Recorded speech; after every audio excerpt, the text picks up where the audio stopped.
تو عرب کی زمین، مکہ کی زمین اتنی گرم ہوتی ہے جیسے چولہا گرم ہوتا ہے۔ چولہے میں اگر کوئی پیر رکھ دے تو پیر جل جاتا، اور خالی پیر اگر دوپہر میں مکہ مدینہ کی زمین میں کوئی رکھ دے تو پیر جل جاتا، پھوکا ہو جاتا، دانا نکل آتا، آبلہ نکل۔ لیکن اسی ہندوستان کا عاشق تھا، دعا کیجئے اللہ ان کی قبر کو نور سے بھر دے، اس عاشق کا نام تھا حضرت نانوتوی، اللہ ان کے درجات کو بلند فرمائے۔ مکہ کے دوپہر میں، مدینہ کے دوپہر میں ننگے پیر سڑک سے چل رہے ہیں، پیر سے دانا نکل گیا، پھوکا نکل گیا، پیر پھٹ پھٹ کر کے رسنے لگا، اس کے باوجود بھی کوئی پرواہ نہیں ہے، بغیر جوتے کے، بغیر چپل کے سڑکوں سے گزر رہے ہیں۔ پوچھنے والے نے کہا کہ جوتا تو پہن لیتے، کہا ڈر لگتا ہے کہ جوتا پہن لوں اور کہیں وہاں قدم نہ پڑ جائے جہاں کسی زمانے میں نبی کے قدم پڑے تھے۔ جب مکہ سے مدینہ سے لوگ آتے ہیں ہندوستان تو تسبیح دیتے ہیں، یہ تو فرق ہی، ٹارچ دیتے ہیں، یہ ٹارچ بڑی اچھی ہے، اس کو رکھ لیجیے، تسبیح دیتے ہیں، رکھ لیجیے۔ تو آدمی دیکھتا ہے، یوں دیکھتا ہے، یار مدینہ تو نہیں لکھا ہوا ہے، چائنا لکھا ہوا ہے، میڈ ان چائنا، تیری کے یہ کہہ رہے ہیں تسبیح مدینہ کی ہے لیکن چائنا کی بنی ہوئی ہے۔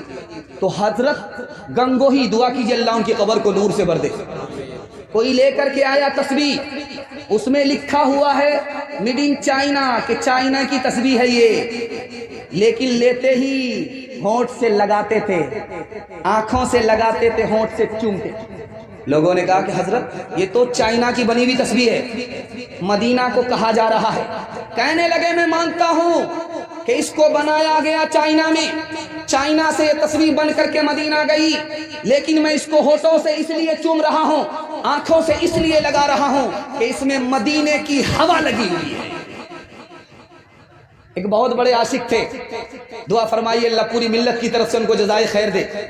انہوں نے پوری زندگی میں اللہ سے 3 دعا مانگی، 2 دعا قبول ہو گئی، 1 دعا قبول نہیں ہوئی۔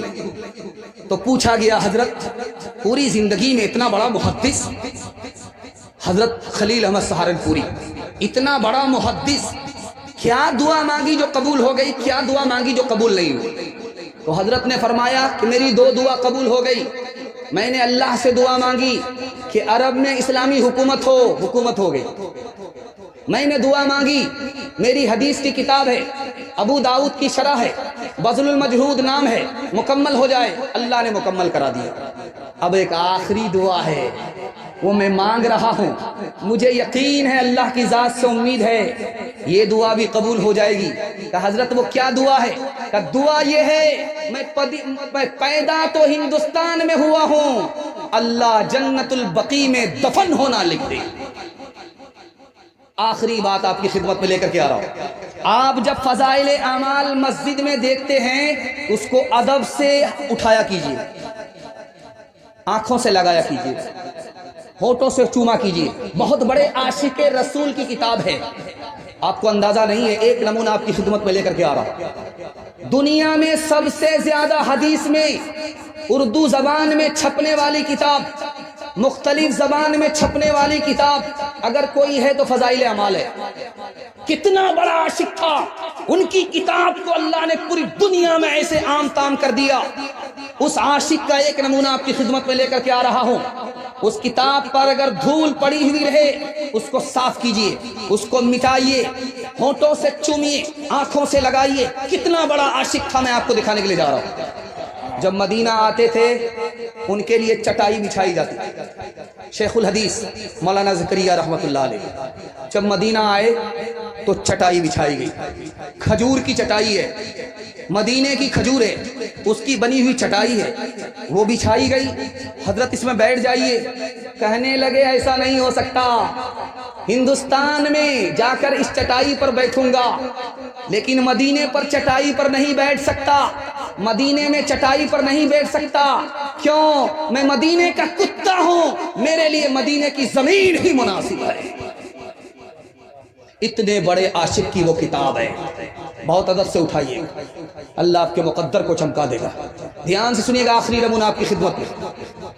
ہندوستان سے جو ہوا جاتی ہے مدینہ وہ ٹھنڈی ہوتی ہے، اور جو ہوا مدینے سے ہندوستان آتی ہے وہ گرم ہوتی ہے۔ کیوں؟ وجہ یہ ہے کہ پورب کی ہوا ٹھنڈی ہوتی ہے، پچھم کی ہوا گرم ہوتی ہے۔ سب لوگ جانتے ہیں، تجربہ ہے کہ ادھر کی ہوا جو ادھر جاتی ہے وہ ٹھنڈی ہوتی ہے، ادھر کی ہوا جو ادھر آتی ہے وہ گرم ہوتی ہے۔ ایک غیر مسلم نے حضرت نانوتوی سے مذاق کیا، حضور آپ تو کہتے ہیں مدینہ مدینہ مدینہ مدینہ، مدینے سے آنے والی ہوا گرم، ہندوستان سے جانے والی ہوا ٹھنڈی، بات کیا ہے؟ تو حضرت نانوتوی نے ایسا جواب دیا کہ وہ آدمی لاجواب ہو گیا۔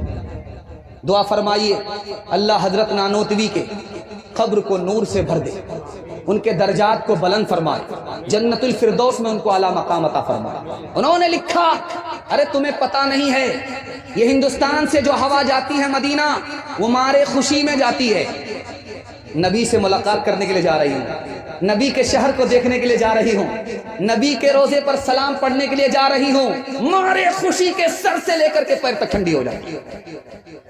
اور جو ہوا مدینے سے ہندوستان آتی ہے وہ گرم اس لیے ہوتی ہے اس کو غم ہوتا ہے، نبی سے جدا ہو رہی ہوں، نبی کے شہر سے جدا ہو رہی ہوں، خدا کے گھر سے جدا ہو رہی ہوں، خدا کے شہر سے جدا ہو رہی ہوں، مارے غم کے وہ گرم ہو جاتی ہے۔ یہ راز ہے، یہ ہوا ٹھنڈی ہے، وہ ہوا گرم ہے۔